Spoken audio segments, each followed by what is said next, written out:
Today, as Ty and Emily mentioned, we are continuing our series called Different by Design. And if you've been with us throughout the series so far, you might remember this is a series all about how God really has designed his church and those of us who make up his church in such a way that there is no one-size-fits-all way to be the church. There's no one kind of church and it's always going to look this way and smell this way and, do these things. It varies, even though the mission of the church has always been the same. For every church, the mission has been the same since it started 2,000 years ago. The way that mission gets carried out can vary drastically depending on where the church is, when it is in time, and who it's serving. And this is by design. It's actually really cool. You see, when you read the words of Jesus, what you discover is that according to him, the mission of the church is simple. There's various ways of saying this, but the gist of it is this, that the mission of the church is to love and follow Jesus and help others do the same. This is essentially why every single church exists. It's certainly why local church exists as well. But what makes this mission so genius is the fact that it's specific enough to guide us on what to do. But it's vague enough to give us options on how to do it. It's kind of like a house, right? The purpose of every house is essentially to provide shelter and safety.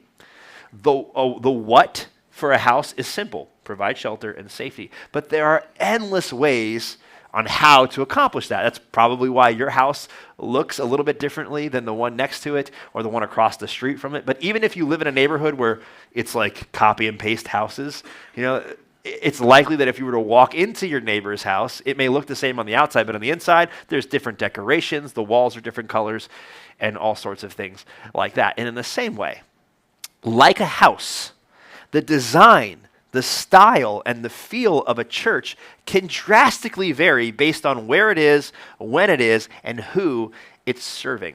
As long as the mission remains the same, as long as the primary focus is to love and follow Jesus and help others do the same, then everything else can kind of be a little different. And that's why, if you've ever been to other churches, you may have experienced that. There could be different sizes, different amounts of people, different length of time that the services last, a different kind of decor, a different kind of smell, different kind of dress code, and on and on and on. But even though there are many differences, and that is by design, there are still things that every church will naturally have in common, like based on the fact that we're all seeking to accomplish the same mission. So there are churches that started in the Mediterranean in the first century that have some similar things in common to us here in the 21st century on Long Island. They still may be a little bit different in certain ways, but for the most part, they're the same. And so I want to talk about one of the most important things that every church must do and that every church should do. And it's also one of the hardest things for a church to do. Today, we're going to spend a little bit of time talking about serving one another. Serving one another. And to be as practical as possible, really what I mean is literally giving your time and your energy to benefit others, to add value to other people, specifically your church family and your community and your neighborhood. Because to truly be a church that follows Jesus, we must be a community that intentionally serves. So I want to spend some time talking about why that is and making the case for why that's so important. But before I do, I want to acknowledge the fact that there may be some in the room, some people who are watching, and you're not really a church person. And maybe you're not a follower of Jesus. Maybe you're not even sure what you think about God. And that is okay. And we're so glad that you're here. And I want you to know, though, that what we talk about today, you are under no obligation to do. Of course, if you're not a follower of Jesus, he's not the boss of you. I'm certainly not the boss of you. So you're not on the hook for any of this. But I will say, I still think that all of us can benefit, no matter where we are in our faith journey, from this conversation. Because I think that serving one another, the way Jesus teaches us to serve one another, might be the most compelling reason for why following Jesus is better than not following Jesus. right? I think that the whole, hey, I want you to serve others the way I have served you, might be the thing that inspires people more than anything else. Because the truth is, everybody follows something, right? We all follow something or someone or some feeling or some instinct every moment of every day. And for those of us who opt to follow Jesus over everything else, to put others first, to do what Jesus did in that way, I think, and science really backs this up. I should have brought some research into this, but I didn't. But if you look this up on your own, you'll see that volunteering and helping others and living in such a way where your life is meant to add value to others, it makes you happier. Like, this is just biologically, you will have more endorphins, you will be happier when you serve other people. But more than that, I just think that following Jesus in general makes our life better, and it makes us better at life. And so we're going to look at how God, through Jesus, was a servant-hearted person.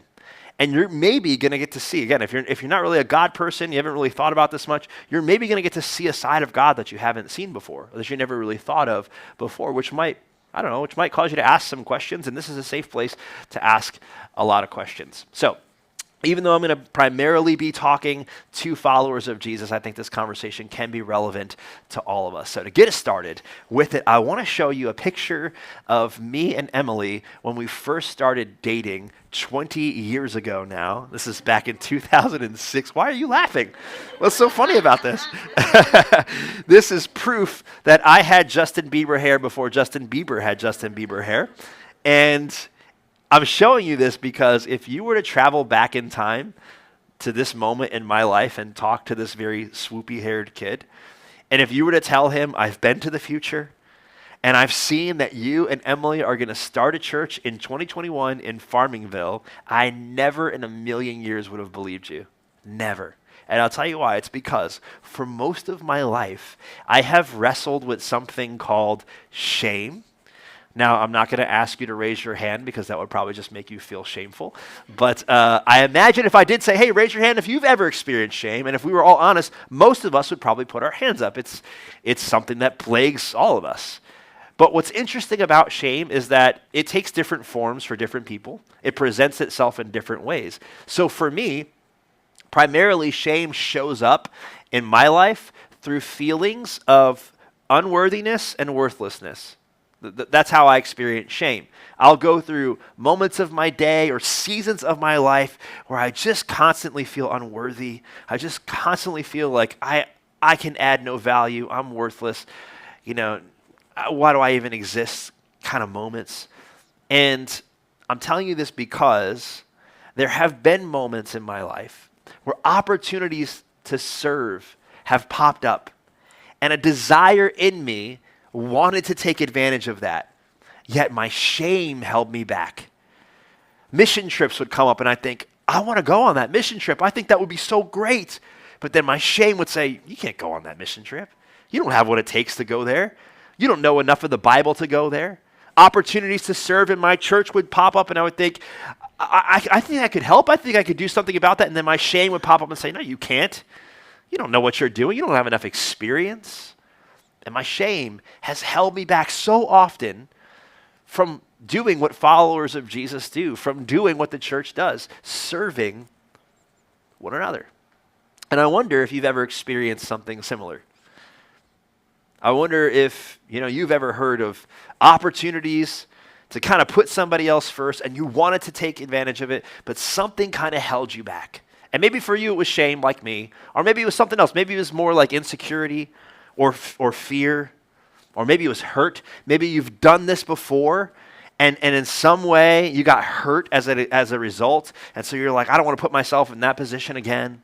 Or maybe like most Long Islanders, you would love to give more of your time, to give more of your energy to others.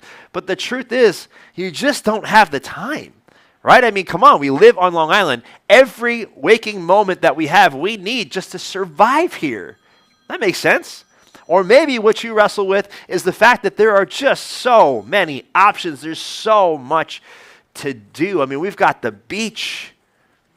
We've got sleeping in. Let's not even talk about what's going on with our kids, right? I mean, there are just an endless amount of things that are going on with the kids and sports and birthday parties. And so, yeah, I want to serve, I want to give, I want to be a part of that. It's just, I don't have the time. I got too many other things going on in my life. And so I'm mentioning this because I just want you to know, if you've ever bumped up against any of these things, it's understandable. It's reasonable. I want you to know it's normal, and you're not weird. And also, you're not alone. I mean, you're surrounded by an island full of people who get this, who understand this. And honestly, I think our Father in heaven understands this as well, maybe more than we realize. In fact, what I want to do today is drop us into a moment in Jesus' life where I actually think he bumped up against all 5 of these things all at once. We're about to read about Jesus' final night on the planet before he was crucified. And what he does is he sits down to have dinner with his closest friends. And John is sitting next to him. And luckily for us, John documented what he experienced as a follower of Jesus. And so he tells us what happens on that night. We call it the Gospel of John. And so in John chapter 13, he tells us this. He says, before the Passover celebration, before we sat down to have dinner and celebrate Passover, here's what happened. Jesus knew something. Jesus had a realization. Jesus knew that his hour had come to leave this world and return to his Father. He had been loved by his disciples during his ministry on earth, and now he loved them to the very end. In other words, Jesus is realizing that in this moment, his timer is on, and he's only got a few hours left until it's over for him. He's literally like experiencing the final countdown. If ever there were a moment in time for somebody to play the I don't have enough time for that card, it would have been Jesus in this moment. Right? Nobody would have blamed Jesus if he decided in his final hours left on the planet to be a little selfish, to choose himself over anybody else. Nobody would have blamed Jesus for that. Nobody would have blamed him if he decided to push away his plate and say, you know what, I don't want this for dinner. Send it back. Bring me something else. It's all right, well, it's your last meal. Sure, you can get whatever you want, right? Nobody would have blamed Jesus for being a little selfish on his last night on the planet. But not only is Jesus realizing that his time has come, but he knows in this moment what that's going to look like. Like he knows the suffering that he's going to have to endure. He knows that in just a short amount of time, he's going to be arrested and eventually mocked, spit on, punched, beard pulled out, stripped of his clothing, have to carry his own cross, whipped on his back, and then arrested or nailed to a cross at his death site, half naked in front of a bunch of people, including his own mom. I mean, talk about humiliation. Talk about every reason in the world to be insecure and afraid. So Jesus, in his humanity, knows what it's like to experience fear, insecurity, and in this moment, too little time. There's just not much time left. But then John continues. He goes on to say, it was time for supper, and the devil had already prompted Judas, son of Simon Iscariot, to betray Jesus.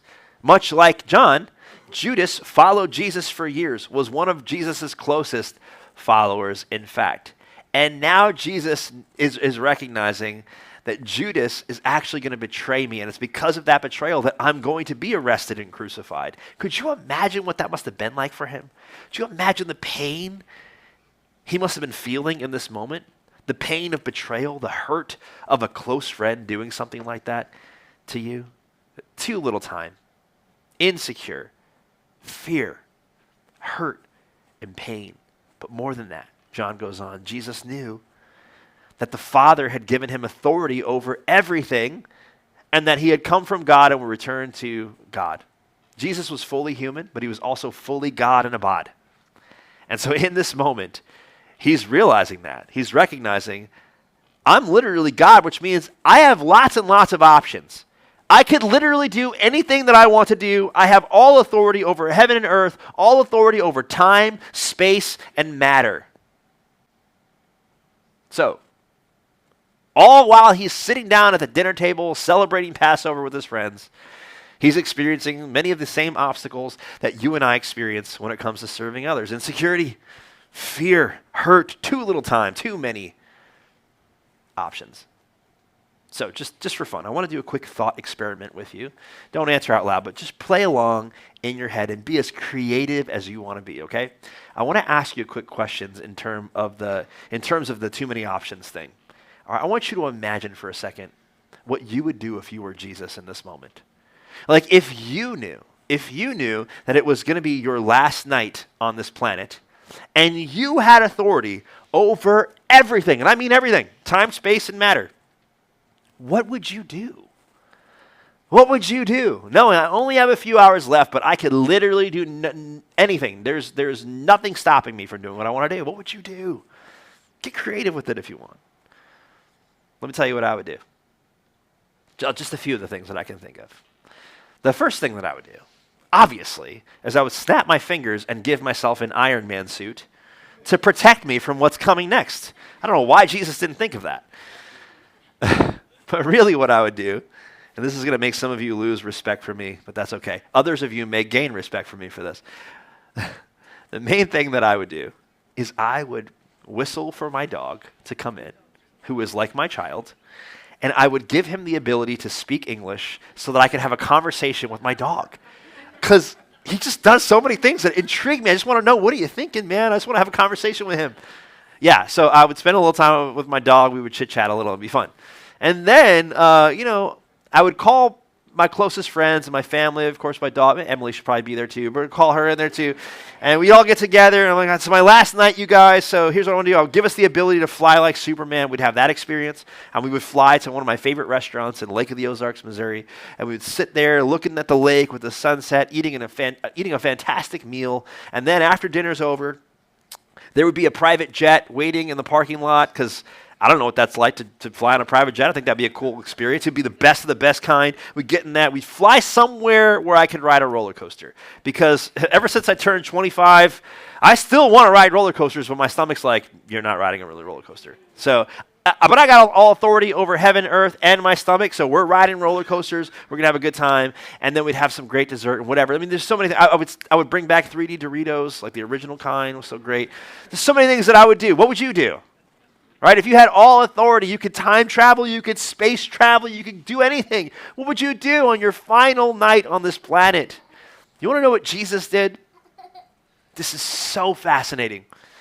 With all authority in heaven and earth and every reason to play the, I'm too afraid, I'm too insecure, I got too much going on, I'm too busy, there's not enough time, I'm too hurt, with every reason to play those cards.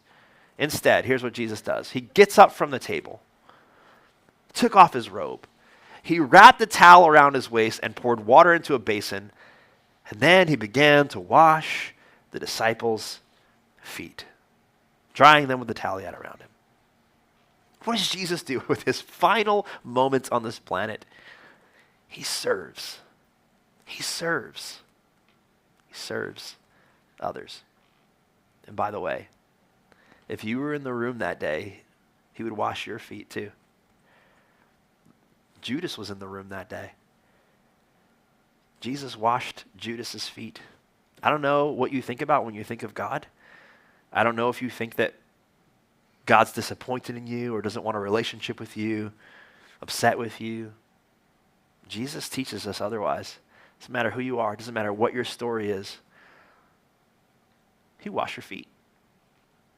Now look, I don't want to be gross, but I do want us to comprehend the magnitude of this situation. So I apologize ahead of time if this, skeeves you out a little, but here's the thing. This was no small task. This was a big job. There's 24 feet here, right? And these are not 21st century feet that have been in clean socks walking on like Dr. Scholl's gel inserts all day. These are first century feet that walk around with no cars, that walk around in first century sandals on first century dirt roads all day. I mean, there are layers of grime, layers of smell. It's putrid. It's got to be horrifying. I wouldn't want to do this any point in my life, let alone my final hours on this planet. And yet Jesus chooses to take on this horrifying task of washing. If ever there was a human foot that looked like a hobbit foot, I think it would be these guys. And Jesus is like, yeah, I'll wash those. Bring it over here. Come on. Wow. What's up with that? Here's what Jesus teaches us. Despite the fact that he had every reason not to serve others, not serving others was just not an option for Jesus. This wasn't even a thought in his mind. Not even when he had every right to be selfish in his final moments on the planet. He prioritized his life in such a way that serving others was at the top. All that, there's nothing wrong with self-care. There's nothing wrong with rest. There's nothing wrong with feeding yourself. There's nothing wrong with going to the beach and sleeping in and all that. Jesus did all. Jesus took naps. Like, there's multiple instances of Jesus napping in the New Testament. That's awesome. But he never did that instead of serving. All that stuff was secondary. His life was about adding value to other people. His life was about benefiting others. And all the other stuff came next. And this is who the church is meant to be. That Jesus would say, when everybody else on the planet, when everything in you even, and in me, says me first, then if I have anything left, I'll give it to others. Jesus says, that's not going to be the case with my ecclesia, but with my churches. We'll get to that part in a second. That's not going to be the case with the church. We're going to be different. We're going to opt to serve others over everything else first. So I got to ask you a hard question. Are you doing this? If you're a follower of Jesus in the room, are you following Jesus' lead with this? Have you prioritized your life in such a way that your time and your energy is primarily being used first for serving others? And I'm not talking about the people that you have to serve, like your kids and your family and your spouse and your boss and your employee. I'm talking about like serving your neighbors and your community and your church family like Jesus. Are you following Jesus' lead here? And I don't ask this question to guilt you or to pressure you. Like, we're not really about that here.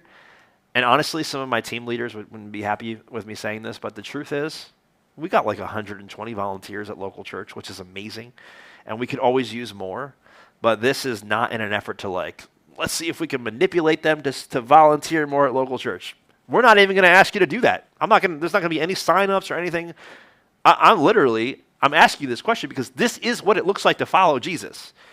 So if you have opted to follow Jesus, you have opted to put others ahead of yourself, to serve others. So are you doing that? I think it's worth exploring and thinking about. And here's why this is so important for us as a church, for every church. Because one day, Jesus made the prediction that I will build my church, right? And you might remember from part 1 that the word he used, the original Greek word he used for church is this word here. Anybody remember how you pronounce it? Yeah, you guys are great. Good memory, ekklesia. He said, one day, I will build my ekklesia.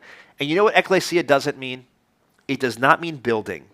And it does not mean service time. And it does not mean religious activity. So often, that's kind of what we think of when we think of church. That was not on Jesus' mind when he made this statement. The word ekklesia, in its original language, it means a gathering, a community. It means a gathering of people who are unified around a specific purpose.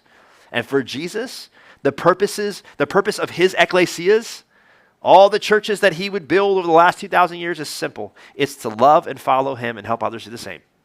That's the purpose of our community. And you know how we do that? Primarily through serving one another. Through serving one another. Here's what's so fascinating to me. That the building blocks that God uses to create his ecclesias, to build his church, are not brick and mortar. It's not sheetrock and concrete. The building blocks God uses to build his church are you and me. You and me are what God uses to build his ecclesias and what he has been using for the last 2,000 years. So are you following Jesus' lead in this? Have you raised your hand and said, I'm in, God. I want to live the way you lived. I want to stop prioritizing myself over everybody else and instead flip the script and make sure that I'm giving some time and energy to others first. Not neglecting me. You shouldn't neglect yourself, but I am making room in my schedule no matter what to serve others. Are you following Jesus' lead in this? Have you opted to be used by him to build his church? Remember the Lego house from part 1 of the series? I brought it back. Look at this little guy. It's the house from Up, the movie Up. I brought it back because much like this Lego house, when you and I choose to opt out of following Jesus in this, when we choose to opt out of serving others, like you may, here's the thing about following Jesus. You could opt in and say, I want to do the whole loving others part, and I certainly want to be loved by others. Like I want to do the whole forgiveness part and being forgiven, and I want to do the whole patience part and kindness part, but I don't think I want to do the serving part. I don't want to give too much time or energy. When you decide that, or unconsciously decide that, what happens is like a you-sized hole gets put in the structure that God is building, in this community that God is building. A me-sized hole, that's why it's like this is a little dilapidated. That's on purpose. Because I took it apart so we'd see like there are clearly pieces missing in this house. And so when we opt out of serving, what we do is we put ourselves on the sidelines here. And yeah, it's like this is a useful, great piece made in the image of, well, this isn't made in the image of God, but you're made in the image of God, right? It's a beautiful work of art. But you know that there's more to it. And it becomes so much more beneficial, not just to the structure itself, but to our own lives when we get placed back where we belong. So the moment we choose to raise our hand and say, who wants to be this piece? I want to be this piece. The balloon guy. Yeah. Super cool. Okay, so the moment we choose to raise our hand and say, yeah, I'm opting in. I want to serve like Jesus. Not only does the community get better, does the structure get stronger, but we get to experience more purpose, more meaning in our life. And if you do the research and you see like the benefits of volunteering and giving your time and energy, you will just generally be happier. I mean, and that's just not a Bible thing. It's not a God thing. It is just a human nature thing. Just do the research. And that's because God designed it that way, because he knew that the best path forward isn't me first, it's others first. And when you do that, you will be benefited from it. So are you following Jesus' lead in this? I know that so many of you are. Like I said, we have a huge team of volunteers here, and I cannot thank you enough. Communities like local church don't happen by accident. They happen because so many faithful people say yes on a regular basis. And that's why I want to just do a quick note about this. This is something I have to continually remind myself about, because when you start serving, it can be so exhilarating and so exciting, and you could just want to do that all the time. And this is why it's so important to remember that when we raise our hand and ask God to use us to build his church, it doesn't mean he's finished building us. It's so important to remember. When we choose to start pouring out our time and our energy, it does not mean that God's done pouring in to us. And so often in my life, and I see this so often in other people's lives, they get so eager to serve that they stop doing this, that they stop connecting with God with their church family in settings like this. And Sunday morning just becomes all about what I do to give. And it was never supposed to be that way, because God's never done growing us. And yes, we can grow privately, but following Jesus has never been a private thing only. Like, it's always been a team sport. The moment that Jesus started calling people to follow, he called them in pairs. It's always been a together thing. So we can certainly grow with our private disciplines, but there is something we'll be missing out on if we don't gather corporately and do it regularly. And sometimes volunteering can consume all of our time, and we get in the habit of just doing that and not actually doing this. And that is the fastest recipe for bitterness and burnout. And so one of the best ways I know to combat this, at least in our 21st century model of doing church, is what's known as sit one, serve one.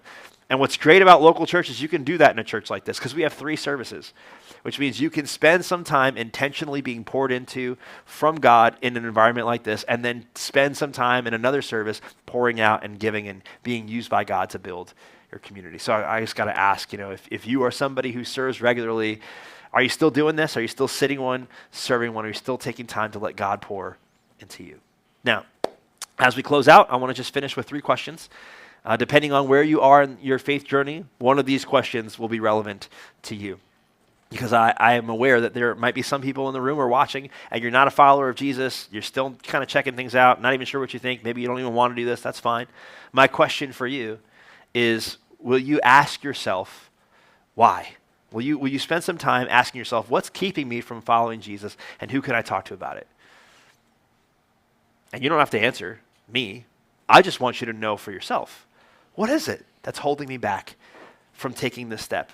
Because the truth is, I don't think the next best step for you would be to start serving. I think the next best step for you would be to recognize that before God asks anything from you, he offers himself to you.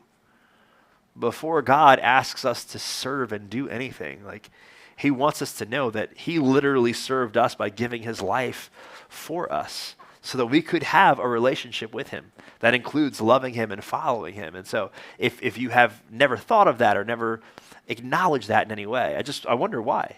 Why is that? And will you just spend some time, again, you don't have to talk to me, you don't have to give me an answer.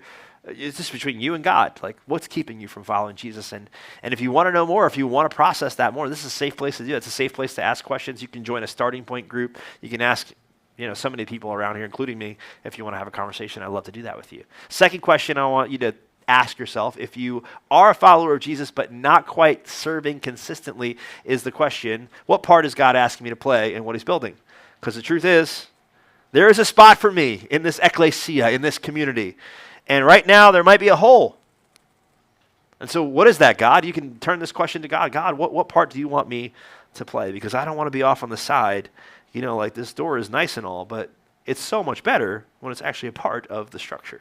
So God, what part do you want me to play? And then finally, if you are a follower of Jesus and you are serving regularly, you got to do what I do every now and then. This is so important. Just kind of do a quick health check and ask yourself the question, have I gotten to the point, have I gotten so busy building that I've stopped letting God build me? Because this can happen so easily. The truth is, God doesn't want you to just pour out endlessly without being poured into. And so we just got to gauge that every now and then. Am I empty right now? Maybe I need to rethink my schedule and make time to do the sit one, serve one thing. But wherever you are on the journey, my encouragement is that you just take a small step today. And maybe these questions can help you figure out which step that might be, whether it is entering into a relationship with the God who served you, or beginning to serve in the first place, or coming back to it, or serving and continuing to serve, but doing it in the most healthy way possible. Because at the end of the day, serving other people is what it looks like to be a follower of Jesus. And it's what makes us different by design. All right, let me say a prayer with you. Heavenly Father, I cannot thank you enough, God, just for the ways that you continually serve us. Thank you that if we were in the room that night, you would have no hesitation to wash our feet, even if that makes us uncomfortable. It makes me uncomfortable to think of that. But God, that's how you are. That's who you are. That's what you do. That's how much you love us. And you proved how much you love us, not just through washing feet, but God, literally giving your life on our behalf. I pray that sinks in for us today, and that whatever image that we have of you that isn't covered in that kind of love would just go away. And we would see you for who you are, the most perfect Father that there ever could be, one who gives and gives and gives and loves and pours out grace. And I pray that you would just give us wisdom to know what to do with what we talked about today. Help us to know what a tiny little baby step we could take would be is. And then God, would you give us the courage to take that step. And I pray that as we do, our lives would get better, our families would get better, our communities would get better as we seek to follow you. And I pray that you would be honored through it all. In Jesus' name, amen.